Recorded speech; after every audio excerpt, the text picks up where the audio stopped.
এর পক্ষ থেকে যে প্রতিক্রিয়া ব্যক্ত করা হয়েছে, আমার জানা মতে নিকট অতীতে অথবা অনেক দূরবর্তী অতীতেও এইভাবে একটি দেশের আভ্যন্তরীণ প্রশ্নে তার আইনশৃঙ্খলাজনিত বিষয়, তার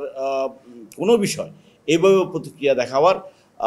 কোনো নজির নাই। এবং এটি দেখাবার ক্ষেত্রে তাদের বক্তব্য দিয়ে মনে হয়েছে যে যার বিষয়ে বক্তব্য দেওয়া হচ্ছে তিনিই মনে হয় সেই দেশের নাগরিক। মানে বাংলাদেশের একজন নাগরিকের সম্পর্কে তার মতামত দেওয়ার ক্ষেত্রে মনে হচ্ছে তার দেশের নাগরিকের কোনো একটা বিষয়ে সে প্রতিক্রিয়া ব্যক্ত করেছে। ইতিমধ্যে আন্তর্জাতিক দুনিয়ায় আপনারা দেখছেন ব্রিটিশ পার্লামেন্টের একটা পার্লামেন্টারি গ্রুপ কিন্তু সামগ্রিক বিষয়ে এগুলো নিয়ে কথা বলবার চেষ্টা করছে এবং এটিকে আন্তর্জাতিক এজেন্ডা হিসাবে তৈরি করবার যে পরিকল্পিত উদ্যোগ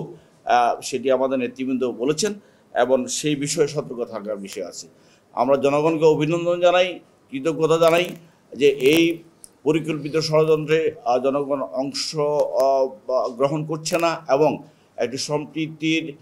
দেশ এবং গণ অভ্যুত্থানের যে কাঙ্ক্ষিত লক্ষ্যে সেটিকে বজায় রাখবার জন্য তারা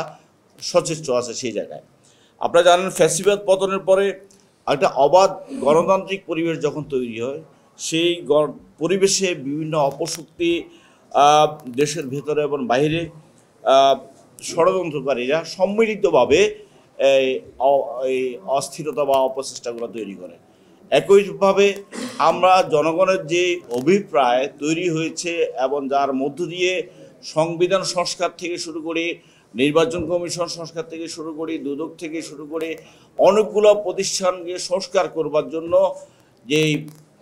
অবস্থাটি তৈরি হয়েছে সেটিকে নস্যাৎ করে দিয়ে এবং যে গণতান্ত্রিক বাংলাদেশ তৈরি করবার আকাঙ্ক্ষা তৈরি হয়েছে সেটিকে ধূলিসাৎ করে দেওয়ার জন্য যেই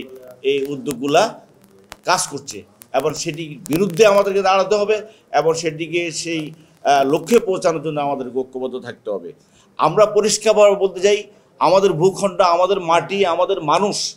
যে যে সম্প্রদায়ের হোক না কেন তাদেরকে নিয়ে খেলবার কোনো সুযোগ বা অধিকার আমরা